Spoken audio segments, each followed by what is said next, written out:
Ladies and gentlemen, blah blah.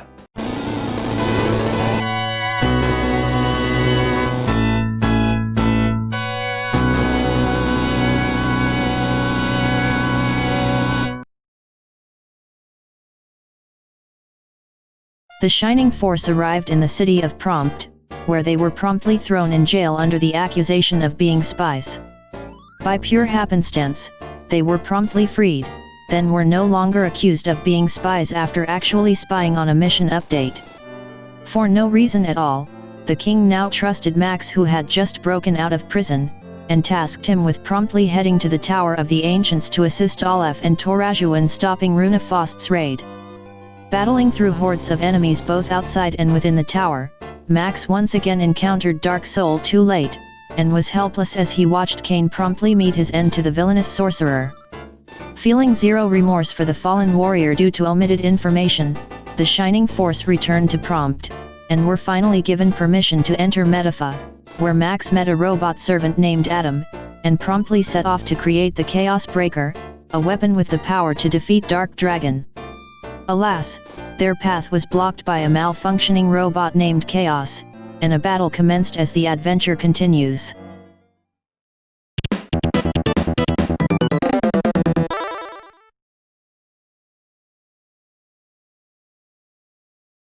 Ladies and gentlemen, welcome back to Shining Force, the legacy of great intention for the Sega Genesis. It's been a while, but when we last left off, we were attacked by a robot gone out of control, ironically named Chaos. Just the latest boss we must defeat. This feels awkward because it's been a while since I've last recorded anything really. So if the commentary is weird at times, it's because I'm kind of out of the groove. As you can see from the map, this is a very constricted battle. Very tight quarters with a lot of tough enemies that just swarm you.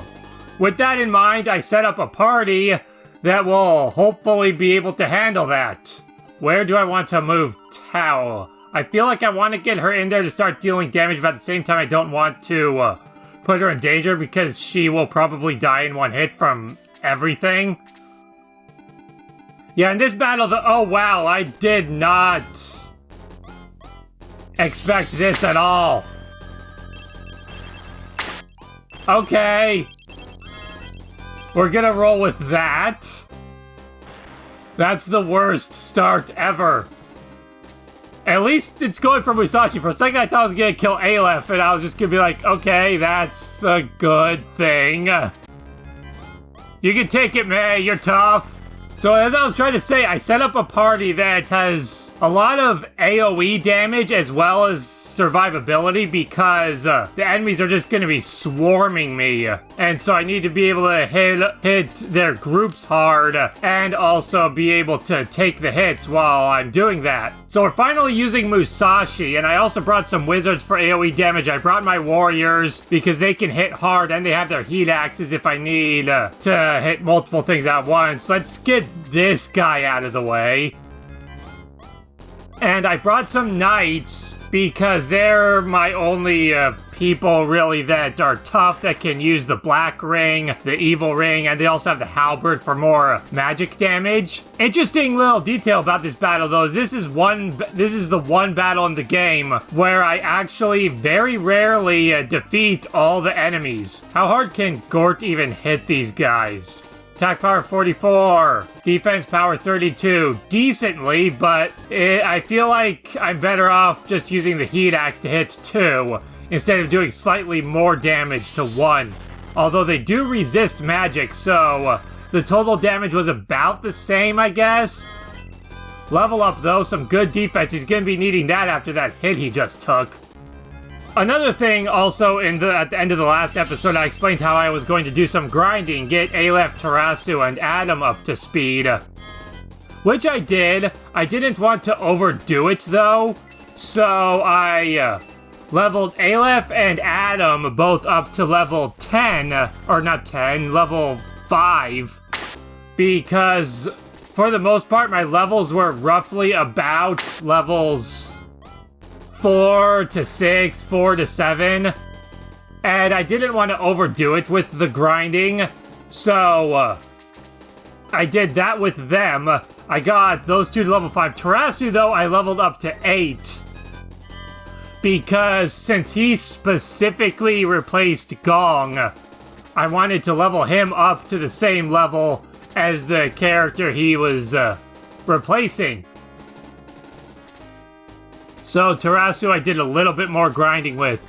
And I avoided grinding with anybody else. I brought Chris back to help out with that. So she could heal characters, tank hits, and all that stuff to help with that, so the characters that I needed to grind with could level up a bit more efficiently. Get in there, Ernest. Let's actually start taking some enemies out. Speaking of Ernest, one of the stories I have on my list of stories to tell. Let's take a look at our new characters real quick first. So we've got Aleph. She mostly uses bolts. She has some blaze, some freeze. I don't remember what her 4th spell is, though, because I don't use her very often, and mostly I just focus on using her bolt magic anyway. And then we've got Tarasu, who's arguably the best healer in the game. Heal, Detox, Aura, which is a group heal. And he's also got Shield, which gives a character immunity to magic for a few turns. The problem with that is that it also makes them immune to healing magic, so I really don't use that very often. I'm not a fan of stuff of double-edged sword abilities like that. Let's get some more damage on these guys. She doesn't have a guardian staff though, because she starts with a power staff, and I can't buy guardian staffs in this town. May, you know, this kind of feels like a waste if it gets damaged on only 2 guys. But these guys are weakened, and I need to get them out of the way before they start hitting more of my mages.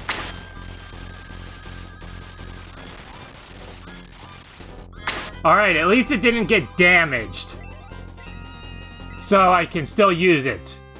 That mainly would have been a waste if that had happened. If it got damaged, then that would have been the end of it. Luke is hurting. Actually, Vankar hasn't got a turn yet. And Luke is stronger. Luke doesn't even have his better weapon equipped yet. So Luke attack this jet, and then hopefully Vankar can go and heal him, because before coming to this battle, I also bought some healing items.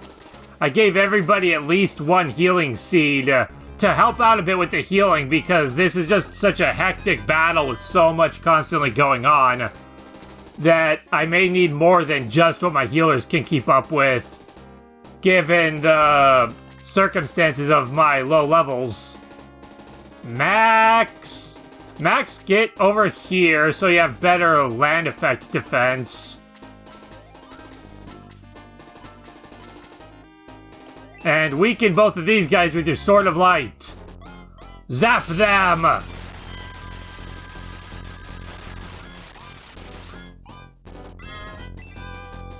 And get a mostly useless level up. At this point, nothing is useless. Is anybody else injured? Gort is, but he's not in any immediate danger as far as being attacked goes. Ah, Max moved a little bit too far. Tarasu's defenses, I just noticed, are garbage. So let's cast a quick spell on him to protect him a little bit. 10 speed and 10 defense. Don't need to be losing anybody else. I just lost Tao to nonsense. Don't need that happening again so soon. I still have all that stuff up there to deal with and a boss.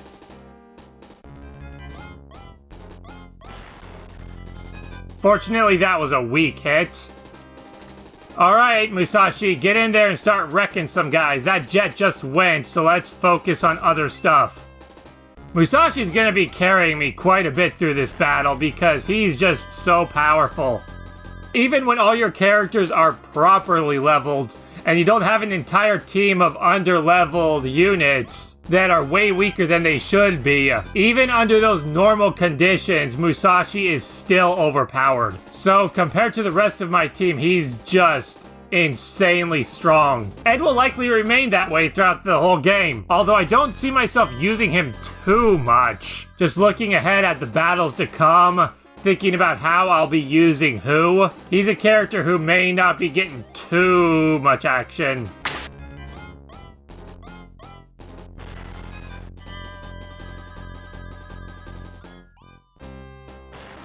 So I was trying to get into a story a little earlier ago in regards to Ernest. And, does he have heal level 3? He doesn't. That's not the best thing. But he can hit hard.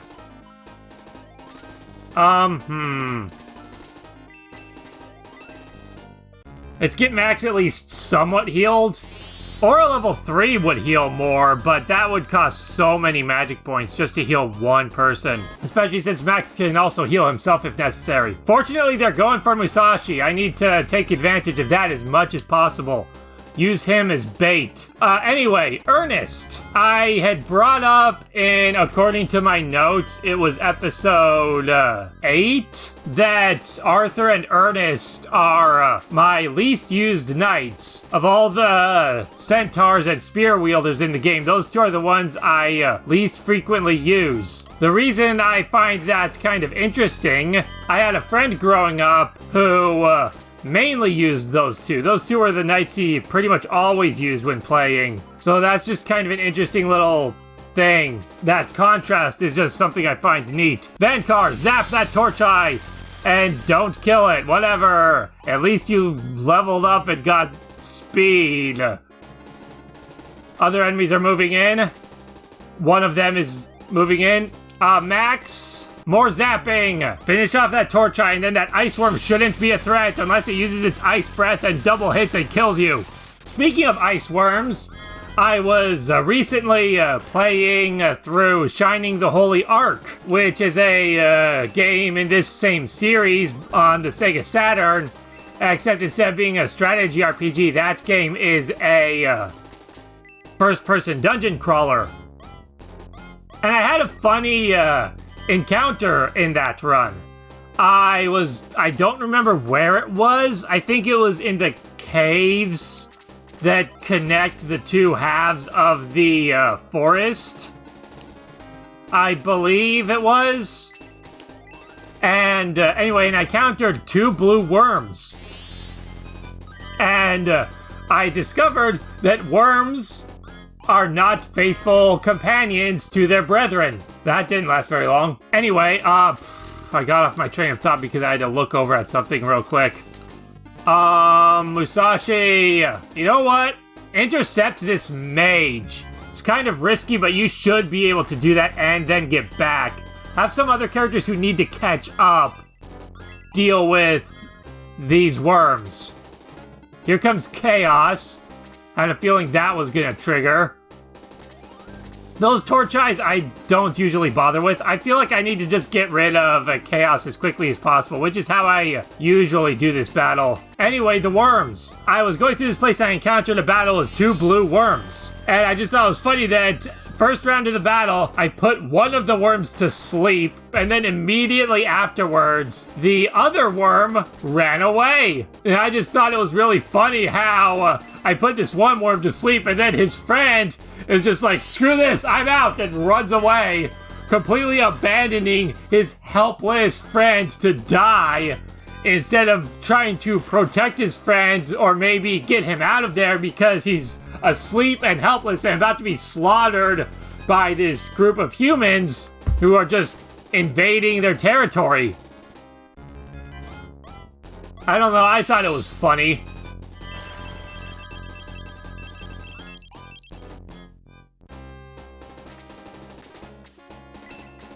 Ernest, what do you have? You're the one with the black ring. And the power ring, but I don't really need to use the power ring at the moment. I just need to stab this worm in the face. Stabby, stabby. Perfect. Good job, Ernest. You're earning your keep and continuing to prove that I've been wrong about you being a glass cannon my whole life. Because you keep getting defense. Heal Gort with items. Because my levels demand items. I usually don't use healing items, like, at all in this game. Except in the case of ones that you find in treasure chests. This is a good way to use this ring, and this is why I'm glad that it didn't get damaged on those stupid jets, because this is a much more useful use for it. And it's still good. I think we've got this. This isn't the most interesting battle. There's not really a whole lot to it. It's just really straightforward kill stuff. It really only stands out because it's such a clusterfuck of stuff that you gotta just keep moving and keep pressing on. There's no real time for rest, except when wizards punch you instead of using their magic. Oh, 2 punches. Ooh. That justifies it. That definitely justifies his decision. Use the white ring. More healing.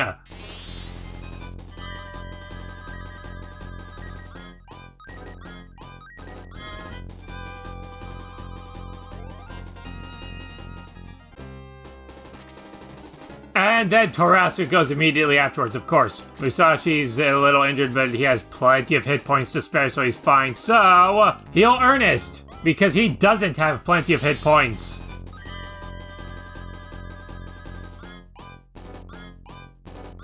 Another weird little story I feel like I should mention during this battle is with Aleph.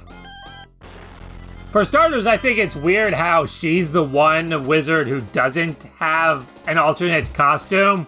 I just think it's strange that 2 of the wizards have alternate costumes, but then this last one doesn't. But also, I always wasn't fond of her sprite being exactly the same as Tao and Henri, but with just a palette swap. As I've said in other videos, I don't know if I brought this up ever in a Shining Force video, but I had brought it up once or twice in other videos before, but I'm not a fan of human characters in games. I prefer anything else, really. It can be an anthropomorphic character, it can be a robot, it can be an alien, it can be some other sort of just species like a dwarf or an elf. I'm just not a fan of humans specifically. I find them to be really boring. And so I was never a fan of Aleph's sprite, like her battle sprite, because I always felt like it was a waste. That it's just a palette swap of Tao and Henri, because with her wearing her hood over her head, there's no visual indication that she isn't just human or whatever. And that always disappointed me. It just felt like... It felt like a wasted opportunity to have her non-human attributes be visually represented more than just her overworld sprite and her mugshot. Which, for most people, it probably never crossed their mind at all. It was just like, it wasn't even worth acknowledging. But for me, that was kind of a downer because, as I just said, I want my characters to not be human in games whenever possible. So when we have a character who isn't human, but that isn't utilized or applied in any sort of significant way, it just felt like a wasted opportunity.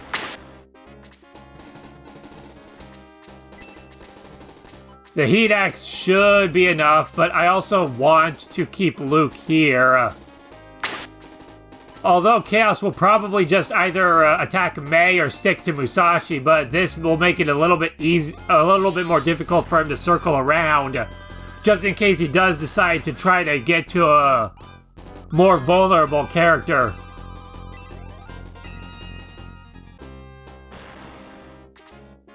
I have to say, though, this battle is going surprisingly well. Just want to make sure he has the right weapon equipped again, because I have all these, Is that even enough to kill the Minotaur?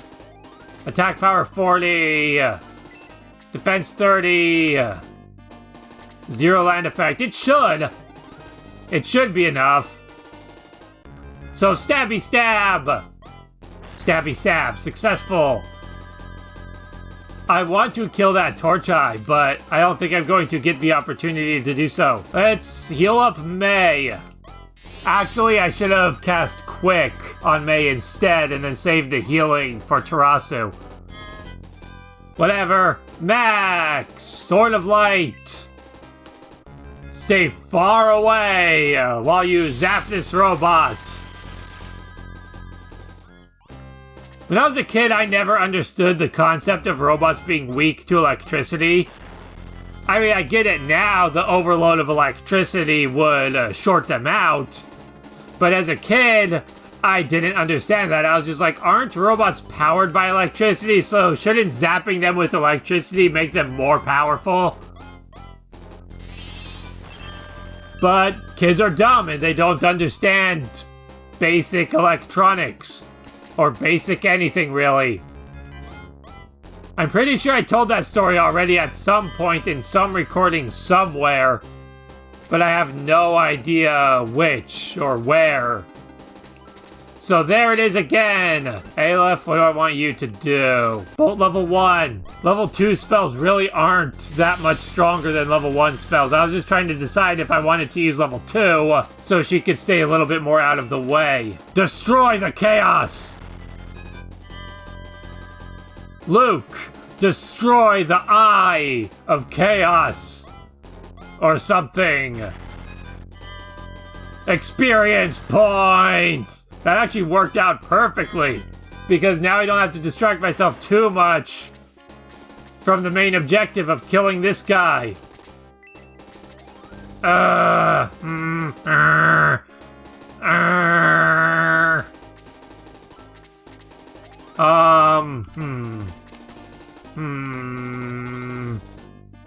She's strong enough to, I don't even know if she's strong enough to kill him anyway. I don't think she is, so stab! Kerstab! Vankar! I don't think the halberd got damaged. Let's save state just in case. I've noticed a lot of things get damaged, but I've only been half paying attention, honestly, to that. So I just didn't want to take the chance of losing my halberd to something stupid. This unit now ceases to function. Mission incomplete. System failure. I don't know why, but for some reason when I saw the word incomplete, I almost thought there was a typo in there.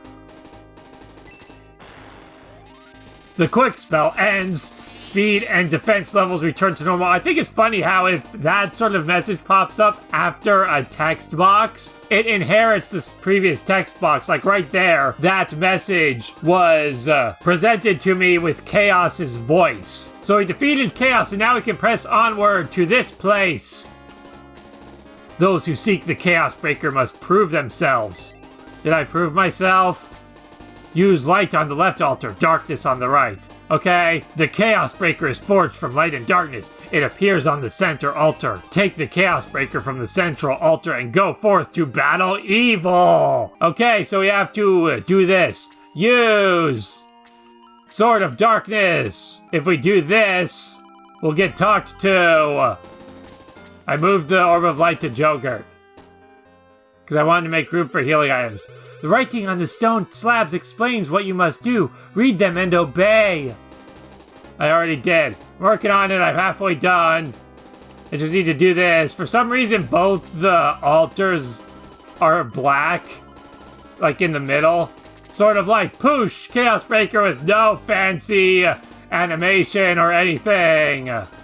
And now we get the Chaos Breaker. I would rather keep the Sword of Light. Because even though the Chaos Breaker is stronger, it casts inferior magic in my opinion. I lost my infinite Bolt level 2s and now I have infinite Freeze level 3s, which is a stronger spell a little bit, but it can't hit nearly as many targets, so I just don't find it to be nearly as valuable. Plus, Bolt in general is better because I don't feel like there's really any enemies that are specifically strong or weak to lightning magic. I don't know, I just feel like it's a waste, whereas Freeze can be resisted by certain enemies outside of just general magic resistance. Use the Chaos Breaker to stop Darksol. I have done all I can. The rest is up to you. Go now, Max. The hopes of all of Rune go with you. I find it weird how the continent we're trying to save is Rune, despite the enemies being Runefaust. If you're only half paying attention to the story, it can be a little weird and confusing, I guess. We have the sword! And now we have to go back up here and see Otrent, who sent us to get the sword, I think. At last, the Chaos Breaker! You must go to Runefaust now. See Mahato there. He is honest and can help you. It's good to know he's honest. That's useful and helpful people. Long ago, Max, the ancients founded the cities of Guardiana and Runefaust. Though back then, Runefaust was called Protectora. Where was I? Oh yes. Was this guy me? Going off on one tangent, then starting on another, then having to remember what the hell he was talking about a second ago? Guardiana held the western gate of the ancients, while Protectora held the eastern. Though Protectora has fallen into evil hands, the gate remains and still functions. Darksol entered the castle of the ancients through the eastern gate. You must enter Runefaust and fight your way to the gate. Good luck, Max. So we have our next mission. Darksol has reached the castle of the ancients where he hopes to revive Dark Dragon, and we must go to Runefaust and stop him. With the Chaos Breaker in hand, we set forth to the final battle, which is still a few battles away, but it is the final battle. Or something. I was trying to do an epic speech thing and failed. Okay, so that's all there really is left to do in this town. Nothing new or fancy or anything. I'm just gonna repair all my stuff, make sure nothing unexpected is damaged, rearrange my party for the next battle as we invade Runefaust. I forgot to give the Valkyrie to somebody. Oh well, I also think I am going to give the Turbo Pepper to Guns. Guns mobility increased by 2. Yay! Advice me, Nova! Keep weaker folk away from the front lines. Yeah? Thanks. That feels like it should have been earlier advice. Oh yeah, Tao's dead. Nova, you gave me that advice one battle too soon, as evidenced by the spirit ball on our carpet. Come back to life, Tao.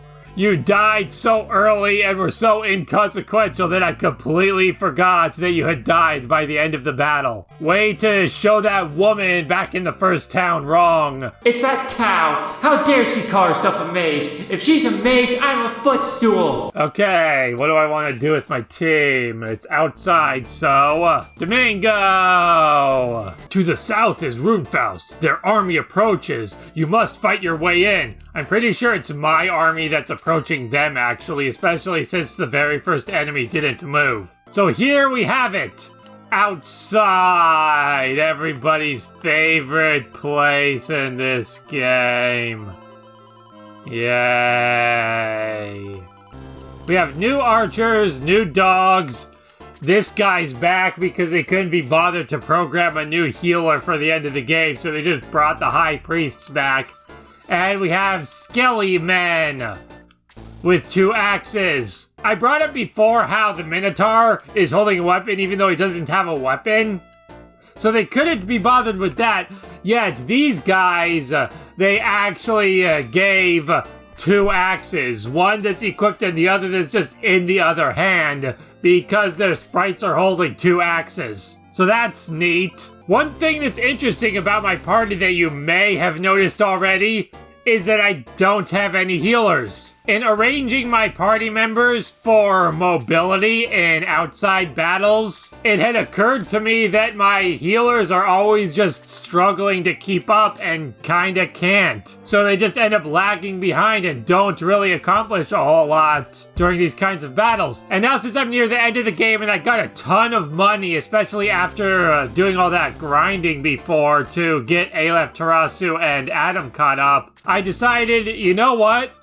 I'm gonna ditch the healers for this battle, and I'm just going to stock up on healing items. I filled up everybody's inventories with healing seeds, with whatever space they had available after giving them weapons and rings and all that stuff. This way, I don't have to worry about healers not being able to keep up. I can just have everybody move at their own pace. Usually, my team is split up a bit more in characters who can keep up and characters who can't. So I'm kind of forced to pace myself a little bit in consideration of the whole party. But considering how I'm doing this run, I have a lot of people that I can just have everybody move efficiently outside. So I thought, you know what? I'm just going to go for it. I'm going to have it so I don't have to worry about people keeping up and not keeping up, and just have everybody with the best mobility possible outside and go from there. So I've got all my flyers. I've got my warriors because they have good outside mobility. Not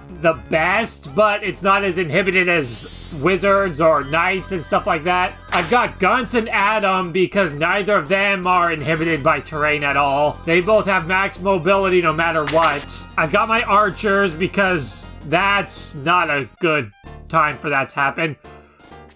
But I guess it's most useful when dealing with the wizards as opposed to enemies that can only target one person at a time. So I've got my archers because they're good in forests and tall grass. Not so much in mountains and hills, but that's not as much of a problem in this particular battlefield. So just going all in with offense. I gotta kill that guy and then I believe the battle ends. Speaking of which, let's get Guns over here to get at this guy early on. Speaking of that guy guarding the gates, though, that actually kind of goes into the final story I have on my long list of things that I arranged way earlier in this run. And that is a discovery I only recently made about this game, which is that there are certain battles where you don't have to defeat the enemy leader or defeat all the enemies, but just get maxed to a certain location. And I found it kind of neat that I had never known that. I'm actually going to save Domingo's magic points for the moment. There's lots of other people that should be able to reach this guy before he becomes a problem. I gave Kokichi the Valkyrie. I felt like he needed the attack power boost more than Guns did. Of course, the guy I used the power ring on isn't getting a turn to help out at all. So yeah, I discovered that there are certain battles where you just have to get Max to a certain location, maybe move him to the next town. Like, I think one of the battles like that is the one with all the zombies when you're heading to Mon Arena. You don't have to even kill all those zombies and wizards that are such a pain to deal with. All you really have to do is just get Max to the end, just get him to the town, and the battle will end, I guess. It's interesting learning something so basic and fundamental about the game so many years down the line. I'm actually okay. Never mind. Because of critical hits, I was going to say I'm okay with that compared to some other things he could have done. Like he could have gone up and guaranteed a one-shot on Hans, but then he just got a one-hit on Ammon instead because of a critical hit. I feel like I'm really getting screwed over with critical hits and double attacks in this run. Those have been the bane of everything that is in relation to me and winning. Enemy forces are starting to charge forward, but we will be ready because we have Domingo. And since we have Domingo in the party, we win. Freeze level 2! Because we don't have freeze level 3 yet, we really should have freeze level 3 this far in. But we don't, because our levels are terrible. It's also weird not having Domingo not be my highest level. Don't think that's ever happened before. Because he just gains so many experience points over everybody else regardless of his level. It's weird. Swap to the halberd and stab! Use your wheels to charge and kill!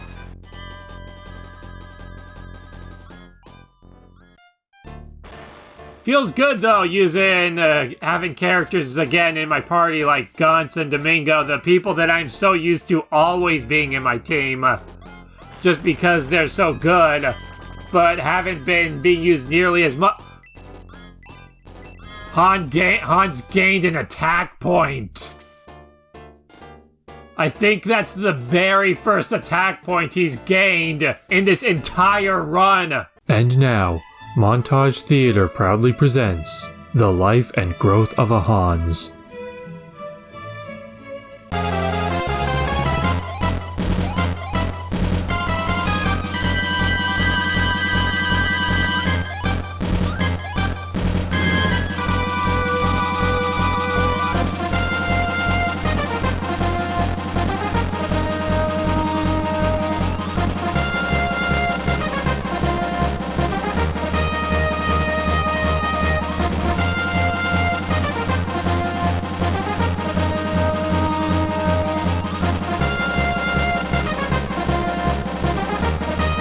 This has been Montage Theater's presentation of A Life and Growth of a Hans. Thank you for watching.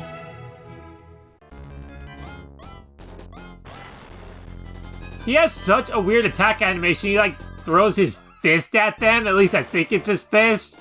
When I was a kid, I thought it was the back part on him. That piece on his back. It's just such a strange attack animation. He has a special animation though if he gets a critical hit. I don't remember if I brought this up or if it's something I thought of to bring up but didn't actually. But a couple characters actually have unique attack animations when they deliver critical hits. The two, I think these are the only two, but the ones that come to mind are Blue and Adam. Blue, when he gets a critical hit, he does an attack animation kind of like Xylo's, except the blasts that shoot across the screen are yellow instead of blue. The sprites themselves might also be different, I have no idea. Probably because I had noticed that Xylo's things they shoots out resemble wolves, so maybe Blues resemble dragons. Or just flames, or they just recycled the same thing because back in the day on a CRT television with the sprites zooming across the screen that quickly, nobody would notice anyway if they were different or not, so they wouldn't need to go through that much detail. I have no idea. And Adam is another character with a special attack animation when he scores a critical hit, which involves him using the laser gun on his arm to attack instead of throwing his fist at the enemy. I need to heal Balboroy, and I need to keep in mind that other people need to do healing. So I need to just not be only attacking, because I'm so used to just attacking with my warriors and then letting my healers handle the healing, but I don't have any healers, so I can't play like that. This is weird, and it's completely throwing off everything. Somebody else should be able to handle that guy, especially since he just went. I think Adam should be able to tank these archers pretty well. 50, wow, they're strong. 32, kind of, but not if they all, like, go for him at once. I wish he could move just one space further to back up. Guns. His mobility isn't very good by default, which is why I gave Guns the mobility ring, so I could then, for this battle, give Adam used the turbo pepper on Guns. So then for this battle, I could have Adam equipped with the mobility ring, so they can both move efficiently. That guy's moving in. He's gonna blast the hell out of Guns. This is gonna hurt. Hang in there, though. Yes. Fortunately, Guns is one of the tankier characters in the game in addition to being one of the strongest fighters, so he can take hits when needed. Diane. She won't be able to take a hit from those guys. I have a lot of people near that Cerberus, though, and it didn't go too long ago. So if characters can focus attack on the Minotaur, I'd rather do that instead for the time being. Save the Cerberus for somebody who won't be able to reach the Minotaur. Good miss. Don't worry, though, it'll be fine. Good, that guy's running away. Yeah, like for Blue. Can Blue even kill this thing at his level? Yes, he can! Go, Blue! Electrocute this dog to death! Because Cerberus only has 2 heads, apparently. And there's also multiple of him. I forgot to take into account land effect, but it worked out anyway.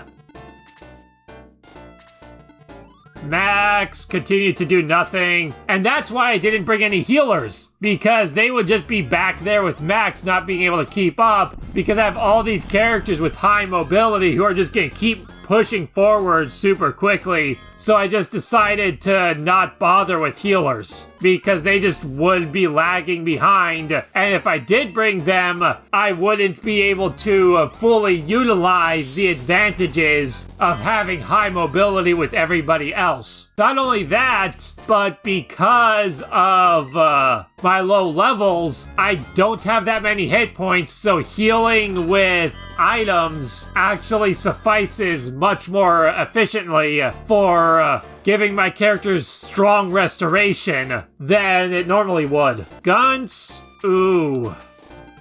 I would actually, I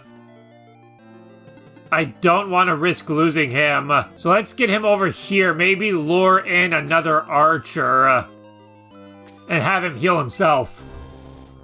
I'd like to use his strength to attack and then get somebody else to heal him. But at the same time, I also don't want to... Oh, this isn't the best situation. I don't want to get him too close. Heal Diane. She has a good amount of hit points for taking hits, and this way I don't have to put him in harm's way, because these enemies might start going, and they can move far or whatever. Especially those archers. Those are the things I really need to watch out for. I really need the archers to go for my tougher characters, if at all possible. Luke's a good target for them, or Guns, or... anybody else. Diane might be able to take... No, she can't take that hit. She'll die in 1 hit. But I also need to heal Guns, so he can take more hits as well. And she's a bit beefier than... Hans, because she has way more hit points.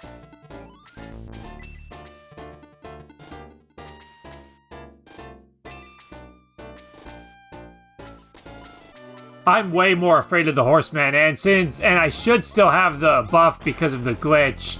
So let's do that. I'm going to try to maintain that glitch as long as possible since I know how it works. And,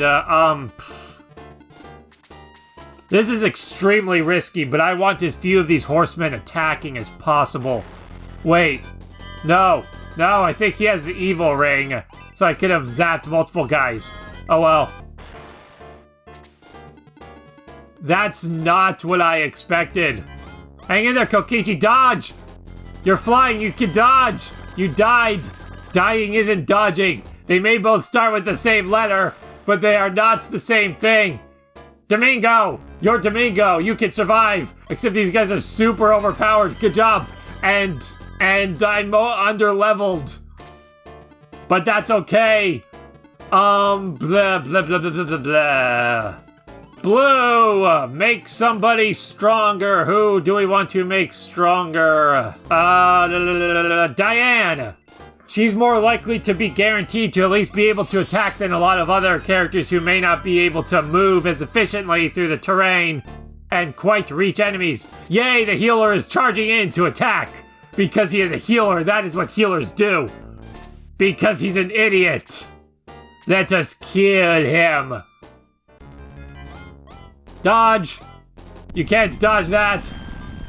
I always imagined being in armor to really suck when being hit with an attack like that, because the armor would just heat up all around you and you just become encased like an oven inside this hot, searing metal.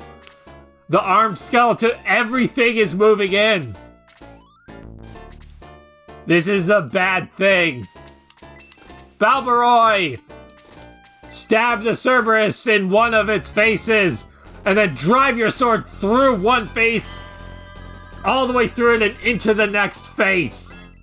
just skewer both heads simultaneously.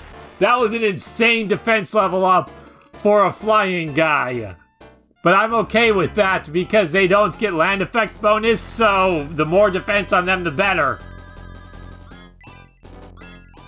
Speaking of defense, another defensive level up. Considering my levels, though, I'm okay with getting defense because I need survivability. Kill these archers.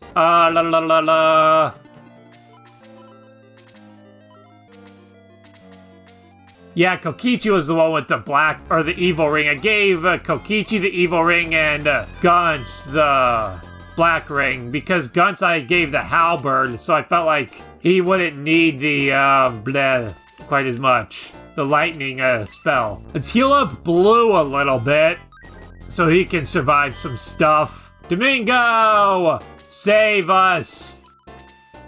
You can't kill anything, so you can't save us. Be a distraction and hit this guy. Freeze him to death. Get a critical hit and kill it! Ha ha ha ha ha! You did do what I needed you to do that I didn't think you could do. You have proven me wrong, Domingo. As I have for my entire life, I will continue to never underestimate you again. Except for the time in my life when I completely underestimated you because I didn't want to use a guy that started at level 1. So I just ignored you and the buff is gone because I got attacked. But oh well. These guys have bad defense. Level up. Adam is so good. But he's such a bother to level up and get good. Use your power boost to attack these guys.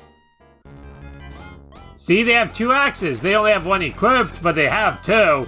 It's a good attention to detail. Oh no, I should have attacked that guy. Karma! Domingo dodged again. Domingo is the best thing in this game. Domingo is the best thing in the series. Domingo is the best thing ever. Because he just kind of wins. Even when he should die, he still just kind of wins. Oh no! Ow, that hurt. I'm not used to their bites being particularly painful. Max...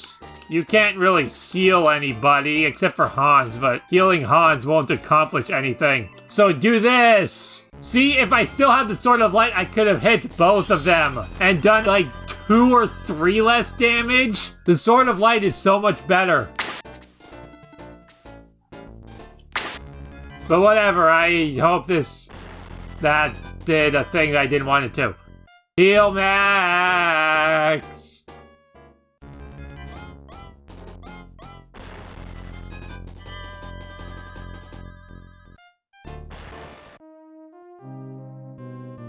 Womp womp womp. Well, that happened again.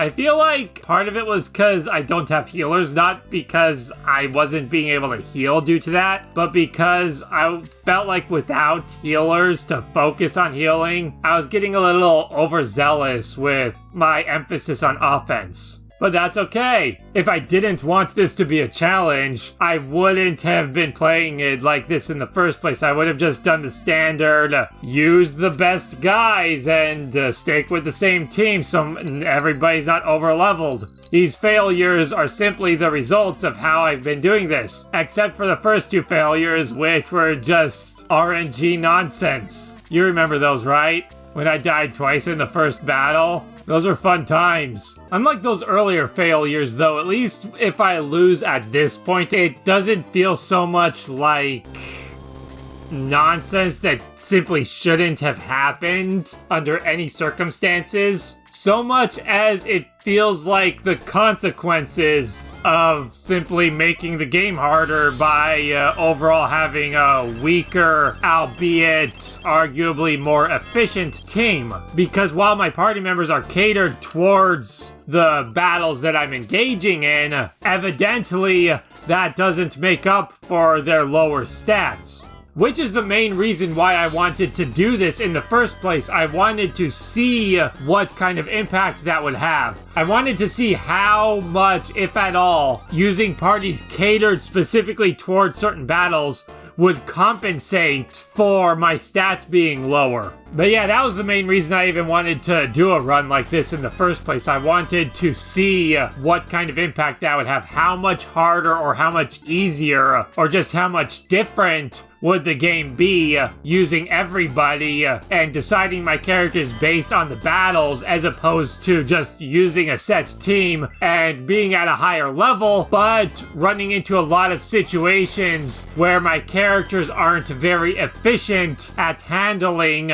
very specific challenges or situations that are set before them. For example, in a battle like this, yeah, my levels would be higher, but half my team would be tailing behind, so most of my characters wouldn't even be able to do anything the entire fight, while characters such as Xylo and Gunt and my flying units would just be zooming ahead, doing everything. And then my wizards and such would just be in the back, just desperately trying to catch up and failing. Oh, he can't reach. I was gonna say, I actually need to heal Hans, because the couple hit points he's missing is enough for him to die from another freeze level 3 spell. So yeah, I just wanted to see what kind of impact that would have on how things play out.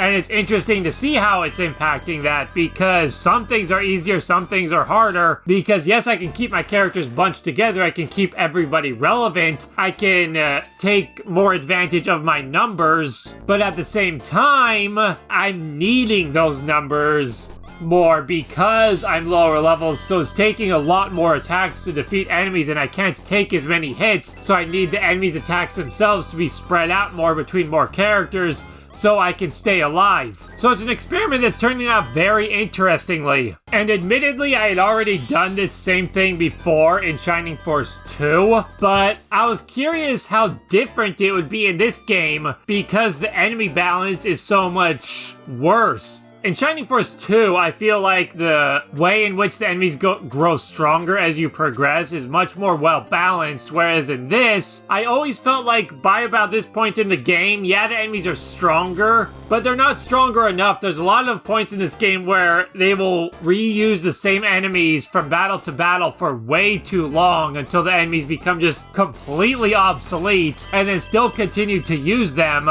because there's just not enough enemies in the game, or stuff like that. For example, the Minotaurs. By this point, normally the Minotaurs aren't really that much of a threat anymore. Even in the first battle they appear in. That's Domingo's third dodge in a row, by the way. But even in the very first battle where you encounter Minotaurs, they're not particularly threatening. And then by this battle, they're just fodder. They're just there to get in the way and make the battle take longer, and that's pretty much it. So I wanted to see if maybe playing like this, the enemies would feel more balanced, like maybe they expected you to play this way, and that's why there's so few enemies, and why they grow in strength so slowly throughout the game, because they're not quite expecting your levels to be so high from sticking to a main force. At least it always kind of felt like that, because see, even only level 7 and I took out over half that guy's health with a character who's not really even that strong. It's just the character, like I was just saying, yeah, the enemy balance in this game is just wonky, so I wanted to see how that would translate into my levels being lower and taking advantage of different types of tactics than just sticking with the same guys and using them based on the battle. In this way, I'm just bleh. My rambling isn't the best because at this point, I already did all this, so I'm just trying to get through the battle. I wonder if I can use some flying units to circle around and trigger some of the enemies to come to me and break up their forces a bit, like those Cerberuses. They're coming for me now, so I can wait for them. If there's one thing I learned from the previous attempt, it's that I need to have as few enemies as possible to be dealing with when I get down to those archers. So I need to draw the enemies to me instead of just charging forward just because I have the mobility ability to do so. I should have healed Gort. What I need to do is draw the enemies to me as much as possible. Take my time a little bit more, which is completely contrary to my party setup, but I guess that's just how I need to play it. Blue, let's power somebody else up. Let's give it to Adam again because he's got good defense. So he can really get in there and hit hard, and also then be able to receive the retaliation without getting killed too easily. Even though he's behind in levels, he still has really good defense. I want them to come to me because I don't want to attract those archers sooner than I have to. Of course he does the fire attack, so Adam's defense doesn't matter. But he's got plenty of hit points anyway, so it's all good. Now attack guns. Don't attack Balbaroy. Although Balbaroy did get that strong defense level up in the last attempt. And now you attack Domingo. Perfect! Unless Domingo dies. In which case it's the worst thing ever. Because he's my only magic user. Aside from the 50 magic items I have at this point. Alright, now let's deal with these three. Let's do things a little bit more systematically than I normally would. Good start. Domingo. Freeze level 2 because you still don't have freeze level 3. Hopefully he'll get it soon. I don't want to be fighting the final boss or something and still be using level 2 magic. So far the only level 3 offensive spell I've learned is Blaze level 3 with Tau, which is good to have, but I want Freeze level 3 because it also has longer range. That level up will sure help when I get to those archers. Attack! Defeat the enemies, and then we will heal, and then we will press onward a little bit more. Keep fighting onward! Runefaust is within our reach, our ultimate goal, finally! Just up ahead! We must press onward and defeat the evil! And Adam, don't go there! Instead, go here and punch! With your projectile fist, or back piece, or head, or whatever you attack with. I really have no idea. It's a weird attack animation.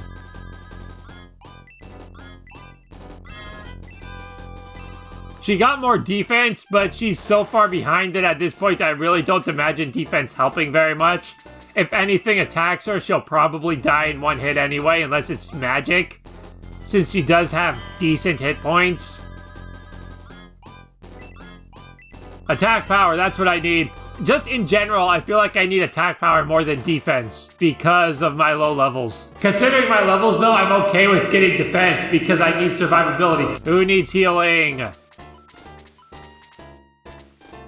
Kokichi, move forward a little bit and heal Adam, because he's gonna need to be one of my guys to draw in these archers. Blue, power somebody else up. How about yourself? Yeah, power up yourself. Gort and Luke don't really need it all that badly. And the thing still isn't damaged. That's great. Max.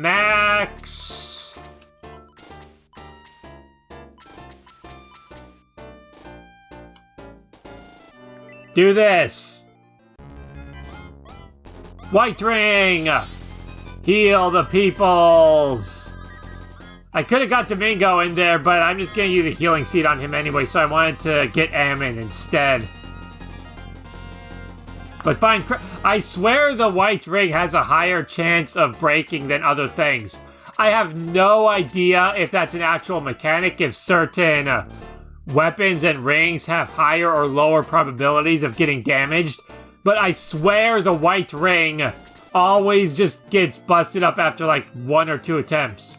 I feel like they just went. Did they just go, or was I not paying attention? Guns, move up ever so slightly. I want at least one of them closer before I attack. So if Guns can just draw in one of their attacks, and then I will engage. Adam, you do the same with this one.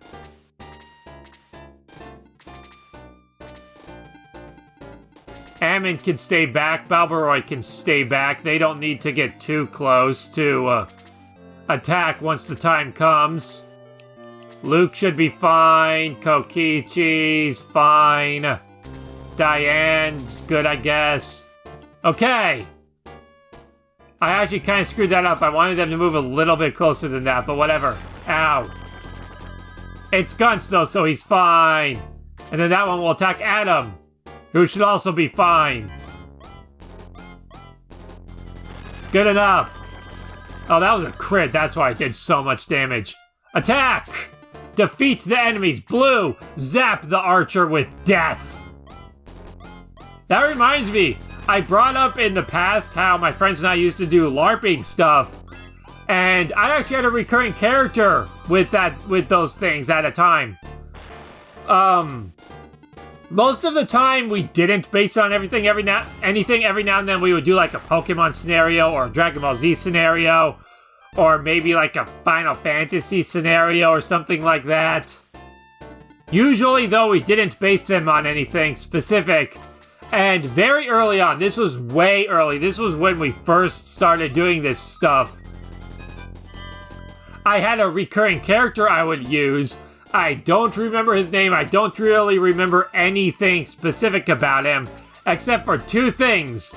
Number one, he was a wizard, because wizards have pretty much always been my jam. And number two is that he had a signature spell called Lightning of Death. Because as a 12-year-old, that was a cool name for a powerful, destructive spell. Blue just gained that super defense boost from that previous level up, so he should be dead. Great! You just gained 8 defense points, and you still died. Good job. Always a contribution to the team, that guy. Really good, happy to have you aboard, Blue. You're always just doing things that are helpful, but then not helpful. Like powering everybody up. You gave everybody all those boosts with the power ring, which is fantastic. And then you slayed an enemy with that power boost, delivering a perfect kill, and then you became stronger. You're like, ugh, your scales. It was like they became encased in steel from that mighty level up. And then an enemy came up with their axe, but you weren't gonna have it. You were just so mighty from that level up that you could handle anything. You had become so strong with your mighty defensive forces. And then a skeleton came by with his axe and just lobbed off your head. And then you died. Until a priest brought you back to life. But that hasn't happened yet. So it's not yet a thing. But it will happen soon. And then I ended that story on Domingo killing an enemy with a kill that dealt the exact amount of damage that Blue's level up that should have saved him but didn't had increased his defense.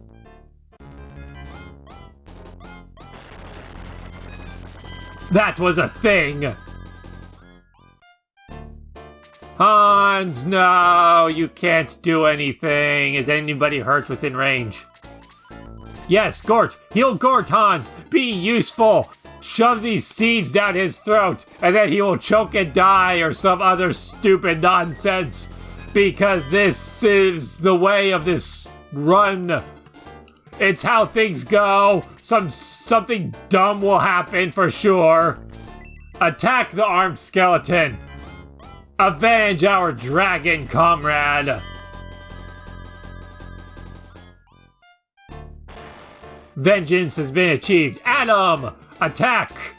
Draw in that other armed skeleton while you kill this healer with your critical hit. Boom! Deadly attack of 34. I'm actually really glad we got to see that because that's one of my favorite attack animations in the game. Max! Do nothing! Balbaroy! Survive! Good job. Then here comes the skeleton too. Oh no, he's using his machine gun. He can use that machine gun in his abdomen to do a spell-like attack. It has range, and like magic, does a set range of damage instead of having stats matter. Domingo! Be you and win! Freeze!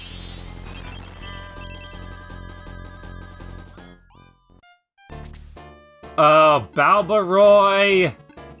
Get the jump on this one. There's plenty of others who are nearby that other one to finish off, so let's get a start on this guy with whoever can reach. And also maybe draw on those skeletons. Yeah. Luke. Assist our robot comrade with your mighty axe and your blue beard, because color limitations require that your beard be the same color as your sash. And then Gunts, equip your mighty spear and then tackle this dog with an attack that would suggest you don't need the spear. I feel like the spear is just getting in the way. Really, you just ram the thing and run it down. Just make it roadkill. You don't even need the spear. But whatever. Explosions! I never thought I would say this, but good job, Hans! You did it!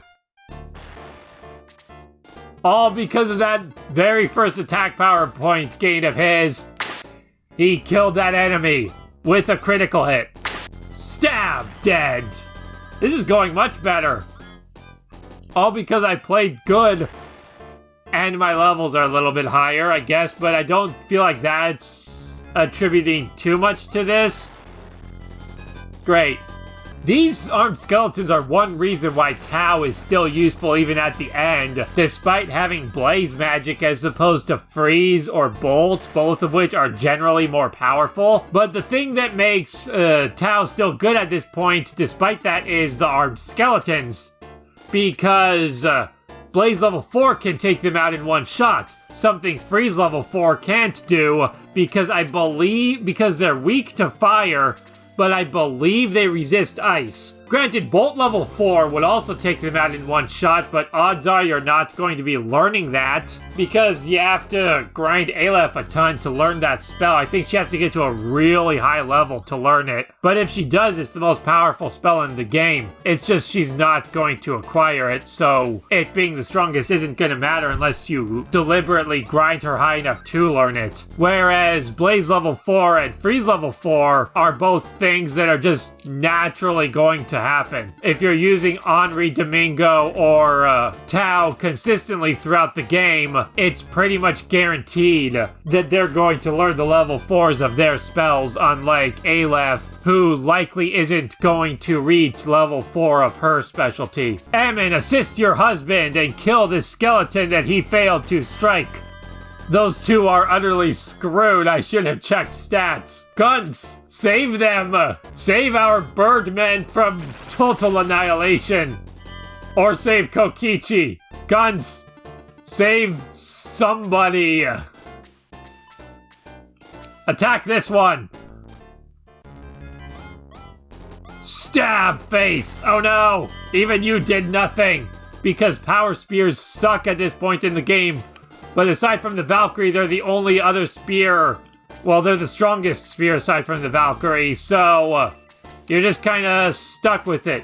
Kokichi, I'd love to heal you, but we need to stay on the offensive in this situation. Good job. Now, if Balbaroy can circle around and finish that guy off, then we're all good. I don't remember if the machine gun can do double attacks like breath attacks can. Domingo, kill! Kerpow!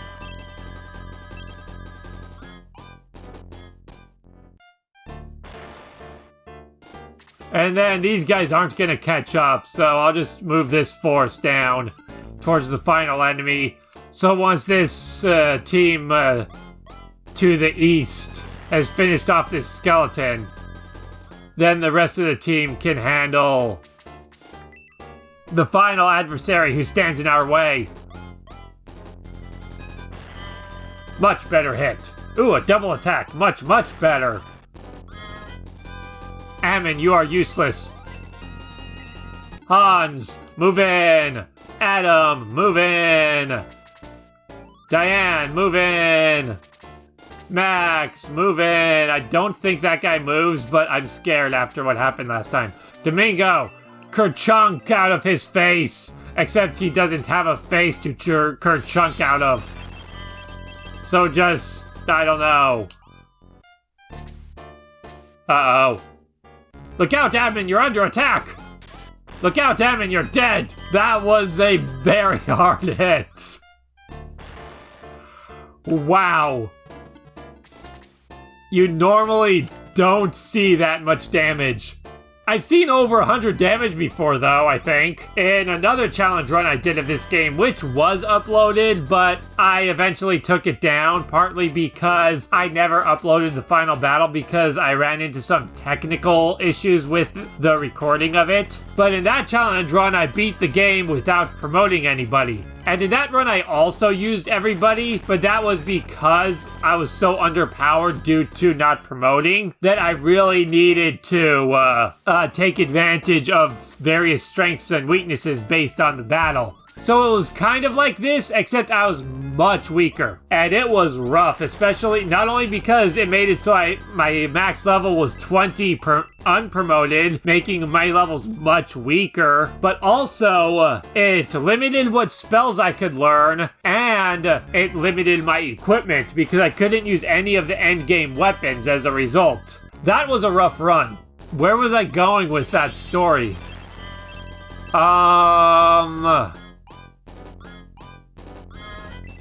I had a point to make about that, but I forgot what that point was. Now, Max, into Runefaust.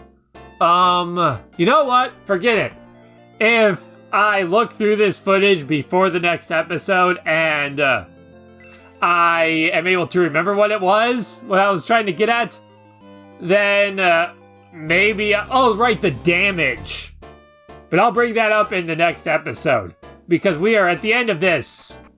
The Shining Force is now in a desperate race against time. Dark Dragon is awakening.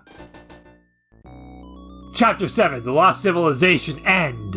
And with that, if you enjoyed the episode, be sure to like, comment, and subscribe. Thanks for watching. For next time, we enter Runefaust at long last and take the battle to our enemy's front door. Will we win? Of course we'll win, because this game doesn't have game overs. But will we win without Max dying again? Stay tuned to find out.